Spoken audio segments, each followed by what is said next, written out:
Pavlik el fanfarrista. El escritor L.V. Uspensky participó en la Guerra Civil Rusa. Como todo soldado en el frente, vio muchas hazañas, escuchó historias aún más extraordinarias sobre ellas. La base de la película, que ahora verán, es una de estas historias que trata sobre el pequeño músico Pavlik Kruglov. El comandante de un pequeño destacamento del Ejército Rojo recibió la orden de atravesar las montañas y allí, tras su esbelta cresta, unirse a otras unidades del Ejército Rojo. Y así marchó el destacamento.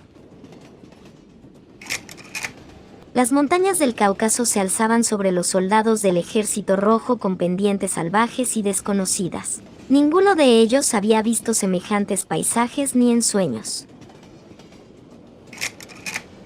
Todo les asombraba: escarpados acantilados, furioso correr de los ríos de montaña, inmóviles águilas posadas sobre terribles riscos.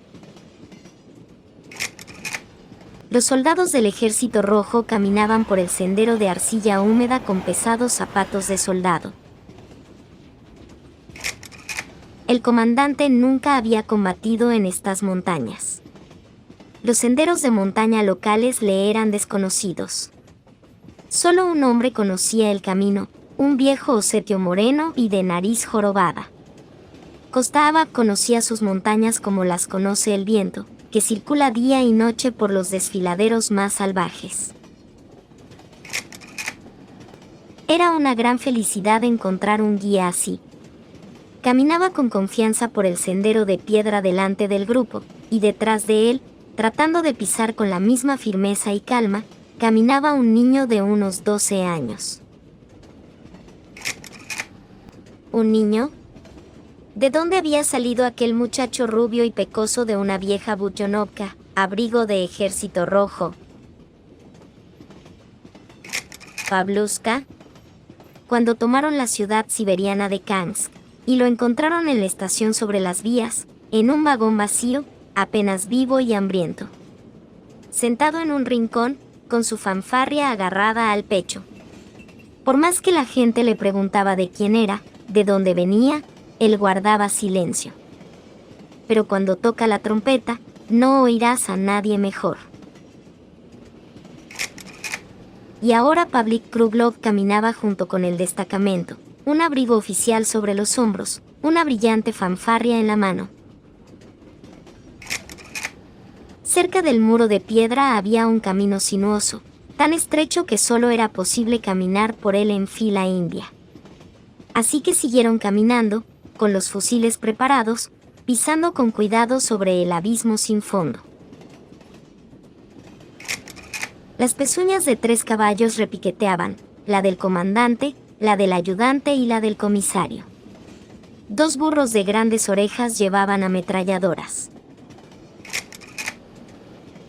Durante 2 días el destacamento marchó subiendo cada vez más alto. Y al tercer día la nieve se volvió blanca por todas partes. Enormes espesores yacían sobre las poderosas laderas de las montañas. Pesados casquetes cubrían las cabezas de los acantilados. La frente del viejo Kosta se fruncía cada vez con más ansiedad. Cada vez con más frecuencia sacudía la cabeza con un vaslik atado. El viejo conocía el camino a través de las montañas, pero no podía hacerlo más fácil ni más corto. Así llegaron a un lugar que nunca antes habían visto. Parecía como si estuvieran a punto de sumergirse en un túnel interminable de color blanco azulado, en una cueva de la que ni siquiera se podía ver la salida. A la derecha, una roca; arriba, nieve; a la izquierda, el abismo. El viejo guía se detuvo.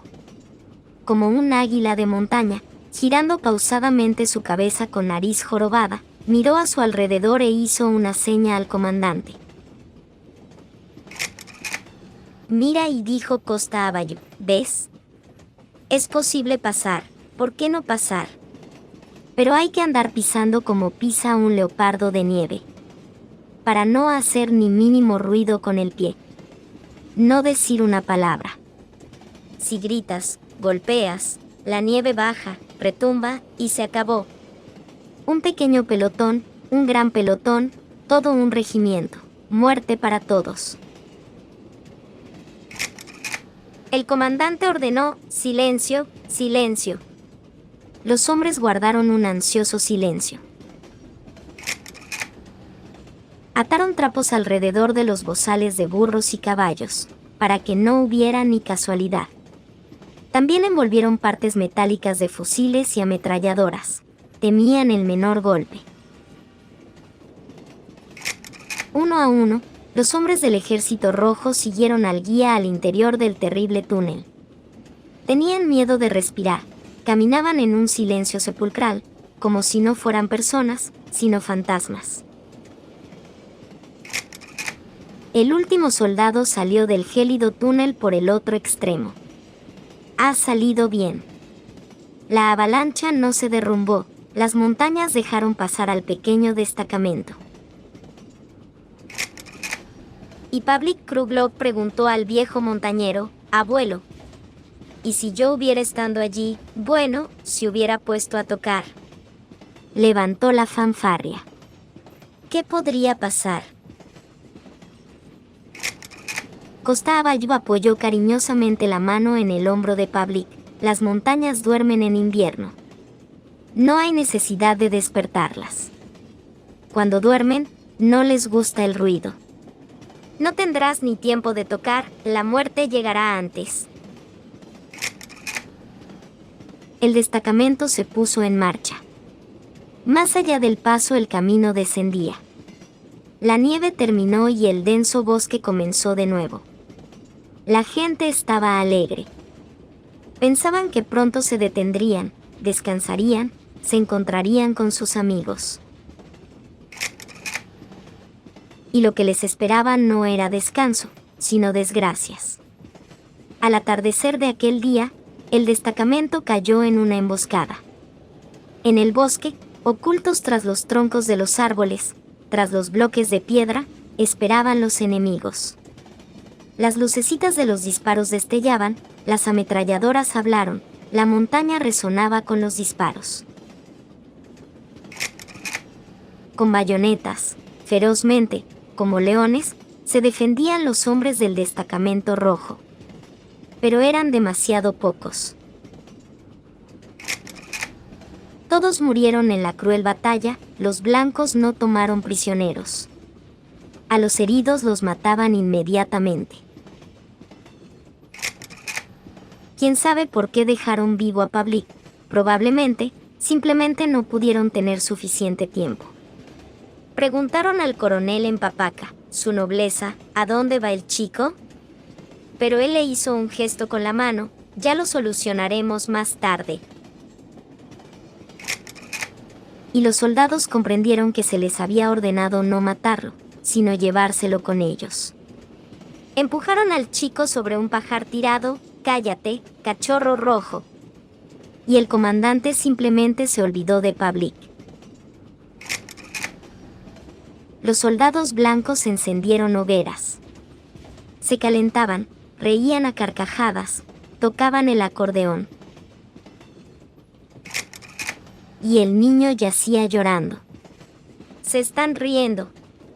Y justo a su lado, en el bosque, tendidos en el suelo húmedo, estaban los muertos, las personas más queridas por Pavlik. El comandante del destacamento yacía allí, Politruk Ivan Akimij, y el abuelo Costa, y el tamborilero Petia. Ojalá lo hubieran matado a él también, a Pavlik. Ahora los soldados ya no hacían ruido ni reían. En las montañas la gente se cansa rápido, todos dormían. Pero Pavlik no podía dormir. Seguía llorando, y cuando ya no le quedaban lágrimas, se puso a pensar. Y si los blancos hubieran reconocido sus pensamientos, le habrían fusilado en ese mismo instante. Al amanecer, el regimiento blanco se internó en las montañas por el mismo camino que había tomado ayer el destacamento de Pavlik. Más alto, más alto. Al mediodía llegaron al mismo túnel por el que el ejército rojo había pasado a salvo ayer. Todo estaba igual que entonces. El comandante del regimiento era un hombre local, un caucásico. «Callados». Una orden corrió de soldado a soldado. El bigotudo Fielfebel golpeó dolorosamente al chico en el costado. Chico, ¿has oído eso? Si estornudas, te mato en el acto. Lo he oído, respondió Pavlik en voz baja, y apretó su fanfarria con dedos fríos. El regimiento blanco con el estandarte al frente, con la orquesta asustada hasta el silencio, comenzó a marchar por el lugar fatal. Una larga serpiente siseó. Eran los hombres que caminaban en cadena a lo largo de la doble curva del camino. Caminaban en silencio, muy en silencio, como lobos en la noche. Y de repente, el coronel se enderezó bruscamente en su montura, allí, a la entrada de la cueva blanca. Maldito muchacho. Algo terrible vio en su último momento, un pequeño fanfarrista al borde del camino. El muchacho levantó en alto la trompeta que brillaba al sol. Un sonido metálico y sonoro irrumpió en el silencio cauteloso de las montañas. En el mismo instante, uno de los soldados, presa de un miedo mortal, sin darse cuenta de lo que hacía, se puso el fusil al hombro. Sonó un disparo. La bala atravesó el pecho del fanfarrista. Cayó sobre la nieve. Su fanfarria de plata, silenciada para siempre, cayó y rodó hacia el abismo. Pero su sonido ya había hecho su trabajo. En el primer segundo solo unos ligeros grumos de nieve, como ratones blancos, corrieron uno tras otro ladera abajo. Soldados, oficiales, caballos, todos se tambaleaban en el estrecho sendero. En vano. Más y más terrones de nieve, cada vez más pesados. Por un momento, como una cortina, de repente un velo blanco se cernió y como un río seco y nevado se hubiera precipitado como una cascada. Y las montañas exhalaron un suspiro corto y pesado. Millones de toneladas de nieve, desprendiéndose, con silbidos, rugidos, estruendos se precipitaron por el camino hacia el abismo. Inmediatamente se hizo un silencio absoluto. No había techo de nieve sobre el sendero. No había sendero.